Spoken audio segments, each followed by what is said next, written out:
She replies 3 days late. Not because her phone died, not because she forgot. Because 3 days is the new currency, and you already know what that means. You watch the pattern repeat itself across 100 conversations. The man offers attention like water from a well. She rations hers like a trader holding gold. Jung called it projection, but the modern version runs on different fuel. What you see is not what she hides, but what you refuse to withdraw. The dating app becomes a mirror of resource allocation. She has 40 messages waiting in her inbox. You have 3 conversations that might go somewhere. The market is not equal, and pretending otherwise costs you leverage. Selection pressure does not care about fairness or intention. You text her on Tuesday night. She opens it immediately. The read receipt glows blue on your screen. She replies on Friday morning with a question mark and a smile. And you are supposed to treat this as a regular engagement. The anima lives inside you as the image of feminine perfection. But she is not your anima made flesh.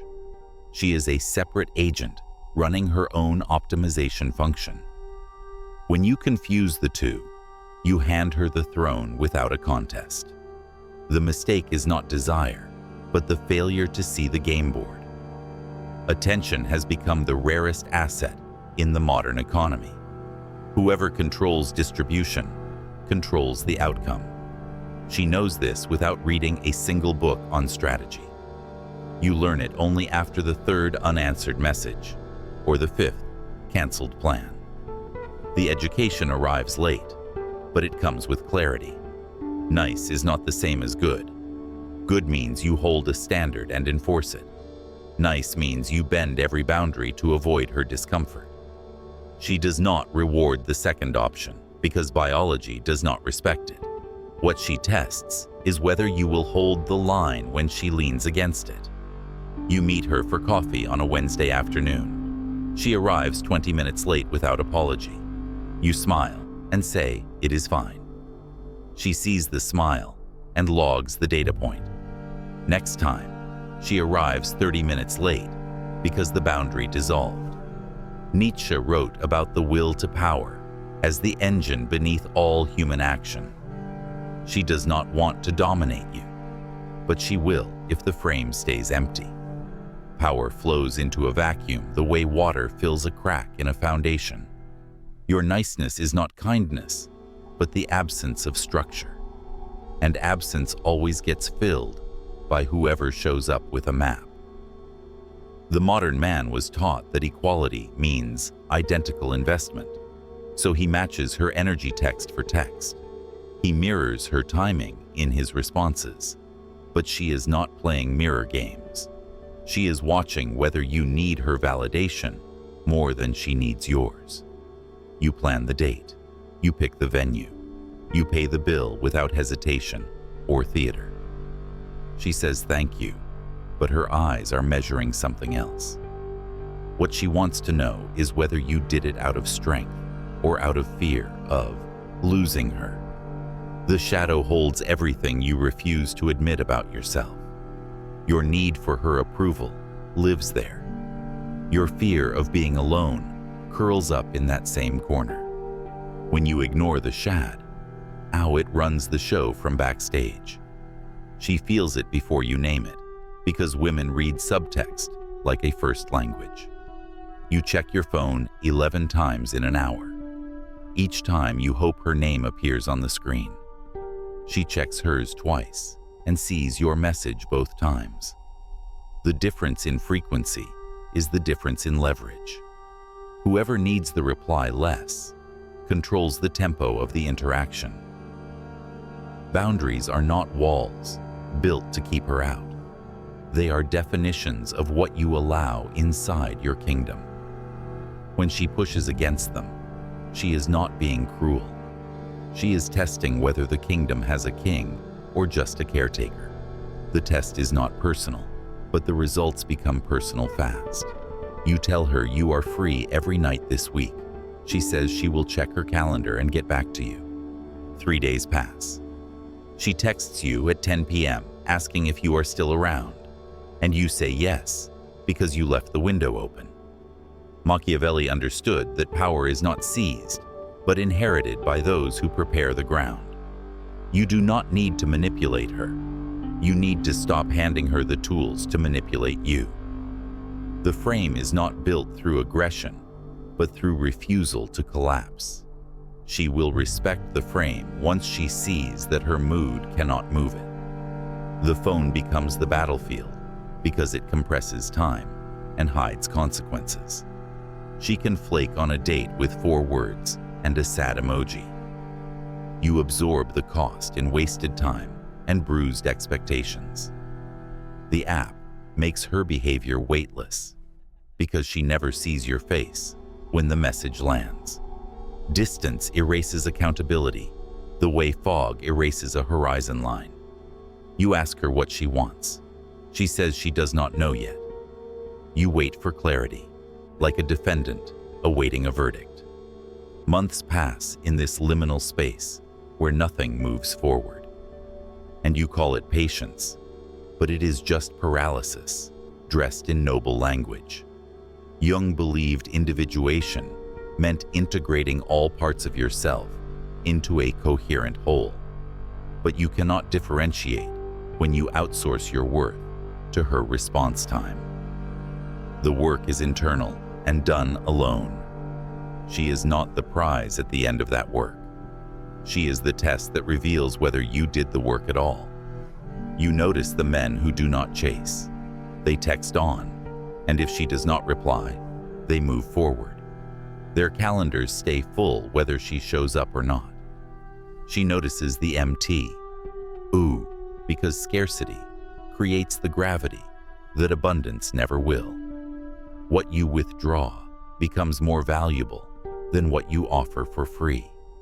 The mirror reflects what you bring to it. If you bring desperation, she reflects disinterest. If you bring outcome independence, she reflects curiosity. The metaphor is clean because the mechanism is older than language. You have always known this, but understanding and acting are separated by a canyon. She cancels the date an hour before you are supposed to meet. She says something came up. You say, no problem, and immediately suggest another time. She agrees, but the second date never gets a firm day, and you are back in the waiting room pretending it is a relationship. Masculine sovereignty means you govern your own attention and time. No one else gets to vote on how you spend those resources. When you ask her permission to enforce your own boundary, you have already lost it. The question is not whether she will respect you.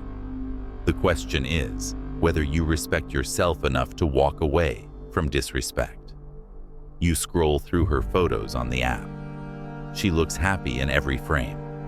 You imagine yourself in that happiness like a character written into her story. But she is not looking for a co-author.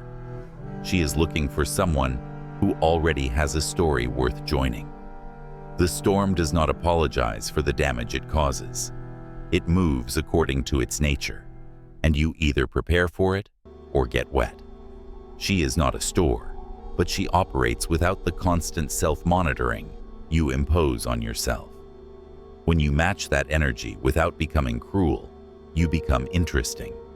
Interest is the only currency that survives the attention economy intact. You buy her gifts on the second date. You compliment her 3 times before the appetizer arrives. You laugh at her jokes, even when they are not funny. She smiles, thanks you, and feels absolutely nothing. Because investment without tension is just noise in a crowded room. Plato would say, you are chasing the shadow on the cave wall. The real form of connection exists outside this transactional frame.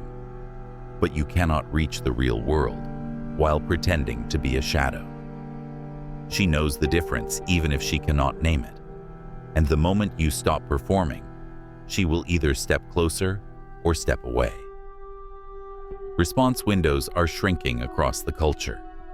What took 3 days, 5 years ago now takes 30 minutes. But her 3-day delay is not about the tech. It is about reminding you that her time is worth more than yours. And you accept the premise every time you wait without consequence. You tell yourself she is busy, she has a career, a friend, and a life outside you. All true. But busy people make time for what they value, and the person who is always too busy is telling you exactly where you rank. The forge does not care about the iron's feelings. It applies heat and pressure until the metal takes a new shape. You are both the iron and the smith in this metaphor. What you refuse to eat stays soft. What you refuse to hammer stays shapeless and weak. She says she wants honesty. You tell her honestly that you want something serious. She says she is not ready for that right now. You stay anyway because you think patience will change her mind. But patience without self-respect is just hope in a cheaper uniform. The chessboard does not move itself. You make a move and she makes a move. If you only react to her move, you are not playing chess. You are watching someone else win a game you pretend to be part of. Strategy requires you to think 3 moves ahead, not 3 texts behind. You see her active on the app. You saw her post a story 12 minutes ago, but your message from this morning still sits unread. The dissonance creates anxiety, and you try to explain it away. But the explanation is more straightforward than you want it to be. Jung spoke of the tension between the conscious self and the unconscious drives. You consciously want connection. Unconsciously, you want validation that you are enough. She unconsciously wants a man who does not need her to feel enough. The scripts collide, and whoever is running the older program loses. You lower your standards to keep her around. She raises her expectations because you just proved they were too low. The cycle feeds itself until you are a version of yourself you do not recognize. And she is bored, because bored is what happens when mystery dies. Mystery dies the moment you become predictable in your compromise. The throne does not ask permission to exist. It simply is. You either occupy it or someone else will. She is not trying to take your throne. She is just noticing it has been empty for a while. You stop texting first. 2 days pass. She reaches out with a casual hey. You reply 4 hours later because you were actually busy. She replies in 12 minutes, and the frame just shifted. Gravity pulls objects toward mass. She is pulled toward the mass of your self-containment. When you scatter yourself across her inbox, you lose mass. When you collapse into her frame, you lose gravity. The physics are emotional, but the laws still apply. She tells you about the guy who ghosted her last month. She says, men are trash. You agree because it will separate you from the category. But agreement just confirms you are in the category. The man outside the category does not need to argue his position. Kierkegaard believed anxiety arises from the freedom to choose. You are anxious because you know you could walk away. You also know you will not. Knowing your own inaction is worse than her behavior. And she feels that split in you like a crack in the foundation. You rehearse the breakup conversation in your head. You imagine her crying and apologizing. You imagine yourself feeling powerful and desired. But the conversation never happens, because rehearsal is cheaper than action, and you are still paying in comfort. The modern dating script was written by people selling you a fantasy. Be yourself. She will love you for who you are. Just be nice, and the right one will appear. All true in a world that does not exist and never did. You watch the man at the following table. He is on his phone. His date is talking. He looks up every third sentence. She is leaning in, trying to pull his attention back, and you just learned something. Masculine sovereignty is not cruelty. It is the refusal to apologize for having standards. When she meets your standard, she gets your time. When she does not, she gets clarity. Clarity is kinder than months of ambiguous texting that goes nowhere. You delete the paragraph you wrote. You rewrite it to sound less needy. You delete that on too. You send a single sentence. She replies immediately because brevity is confidence in a text box. The shadow wants revenge for every time you were nice and got nothing. But revenge is just another way of letting her control your emotional weather. The goal is not to hurt her. The goal is to stop letting her behavior determine your inner state. When you reach that point, she will notice or she will not, and both are fine. She asks what you are looking for. You say something profound. She says she is figuring things out. You accept the ambiguity because rejecting it feels too risky. But risk is the only currency that buys you out of the waiting room. You notice the pattern across every failed interaction. You offered clarity. She offered fog. You stayed in the fog hoping it would lift. It never does, because fog is the environment she needs to keep her options open. The forge glows red in the corner of the room. You have been walking past it for months.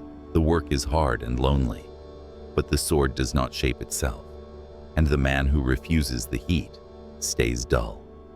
She texts you at midnight. You reply at 8 the next morning. She asks why you took so long.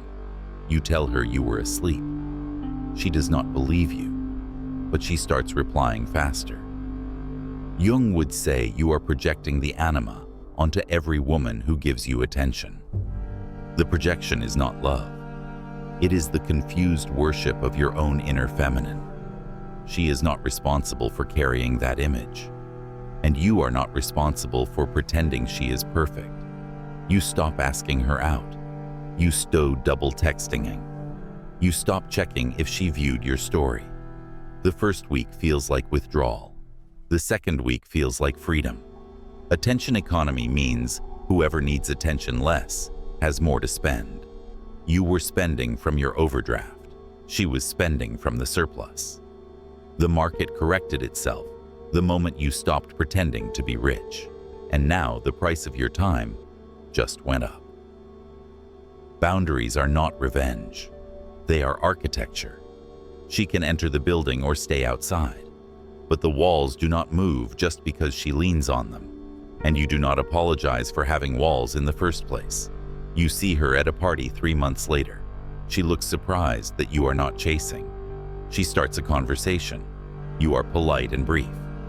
She texts you that night, and you know the frame is yours now. The mirror shows you what you refuse to see. You refused to see that niceness without boundaries is just fear.